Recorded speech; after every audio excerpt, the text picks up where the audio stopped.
Ya. AMDAP. Itu isu masih lagi AMDAP. UMNO DAP. Masih lagi, Prof. Masih lagi. Itu dia punya, kalau daripada 10 perkara itu nombor 1.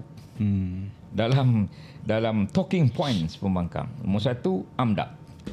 Saya nak menjawabkan, Prof.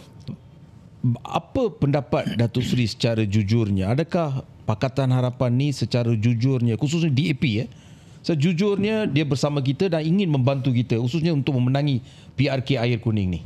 Jentera dia turun tak 100% untuk bantu kita? Tidaklah 100%, tetapi mereka ada menunjukkan komitmen turun.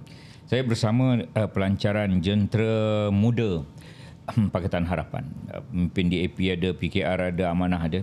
Saya berucap, Menteri Besar Perak berucap sebagai contoh di PDM Tanjung Keramat, di satu dewan terbuka. Itu sebagai contoh. Kemudian mereka juga hadir dalam mesyuarat-mesyuarat yang dipanggil.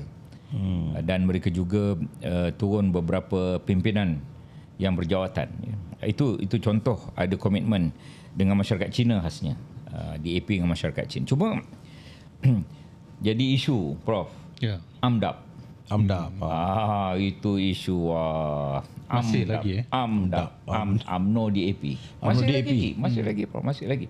Itu dia punya, kalau daripada 10 perkara itu nombor 1. Dalam talking points pembangkang. Nombor 1 AMDAP. Saya nak menjawabkan, Prof. Ya. Parti Kerajaan Perpaduan 18 parti.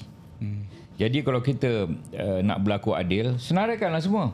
UMNO, PKR, PAN, DAP, Amanah, PAN tu Amanah lah. Lepas tu parti-parti di Sabah, parti-parti di Sarawak, senarai semua, barulah adil. Bukan hanya UMNO dan DAP membentuk kerajaan ini. Pada ketika PAS bersama DAP, Pakatan Rakyat ke apa dulu, Prof tahu sejarah itu, ramai orang tahu sejarah itu, tak ada pula timbul isu-isu. Sebab pada ketika itu PAS sedap.